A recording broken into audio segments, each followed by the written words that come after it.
से करना होगा। टेरर फाइनेंसिंग के सभी चरणों जैसे आतंकवादियों द्वारा फंड जनरेट करना, फंड का मूवमेंट करना, अन्य अपराधों के माध्यम से लेयरिंग करना तथा अंत में टेररिस्ट गतिविधियों के लिए इसका उपयोग करना, इस प्रत्येक स्टेज पर हमें नकेल कसनी होगी। इसके लिए वैश्विक स्तर पर एक स्पेसिफिक लेकिन कलेक्टिव अप्रोच की आवश्यकता मैं देखता हूं। सभी देश financial action task force FATF द्वारा सेट किए गए स्टैंडर्ड्स और रिकमेंडेशन को केवल कागज पर नहीं बल्कि स्पिरिट में इंप्लीमेंट करना होगा। मेरा ये मानना है कि टेररिज्म के वित्त पोषण का मुकाबला करने के लिए हमारा दृष्टिकोण 5 स्तंभों पर आधारित होना चाहिए। एक व्यापक मॉनिटरिंग फ्रेमवर्क स्थापित करना जिसमें सभी इंटेलिजेंस तथा इन्वेस्टिगेशन एजेंसियों में कोऑपरेशन, कोऑर्डिनेशन तथा कोलैबोरेशन हो पाए।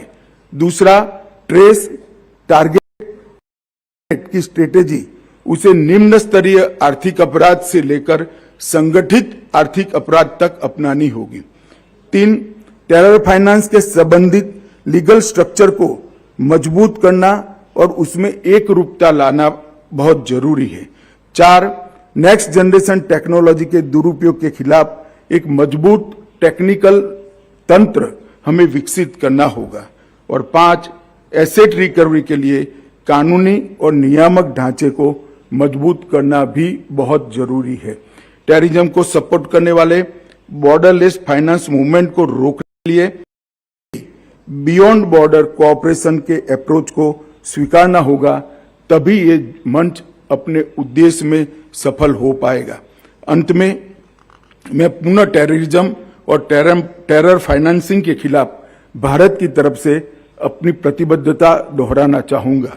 प्रधानमंत्री श्री नरेंद्र मोदी जी के नेतृत्व में भारत टेरर फाइनेंसिंग के सभी रूपों जैसे money laundering, digital financial platform का दुरुपयोग, हवाला सभी से निपटने के लिए सभी देशों के साथ काम करने के लिए प्रतिबद्ध है। इस सम्मेलन के दौरान भारत ने आतंकवाद के वित्त पोषण का मुकाबला करने पर निरंतर वैश्विक फोकस बनाए रखने के लिए NMFT के इस विशिष्ट पहल की स्थायित्व की आवश्यकता को महसूस किया है। अब स्थायी सचिवालय स्थापित करने का समय आ गया है। इस दिशा में आगे बढ़ते हुए थोड़ी देर में ही जारी किए जा रहे 4 स्टेटमेंट में भारत में एक स्थायी सचिवालय स्थापित करने का प्रस्ताव शामिल है। इस विषय पर शीघ्र ही सभी प्रतिभागियों के बहुमूल्य टिप्पणियां प्राप्त करने के लिए एक डिस्कशन पेपर किया जाएगा। मेजबान देश की ओर से मैं नई दिल्ली में आयोजित इस नो मनी फॉर टेरर सम्मेलन में भाग लेने के लिए सभी देशों और संगठन के प्रतिनिधिमंडलों का मन से धन्यवाद करता हूं। मैं आप सबकी सुखद और सुरक्षित स्वदेश वापसी की मंगल कामना के साथ मेरी बात को समाप्त करता हूं। वंदे मातरम।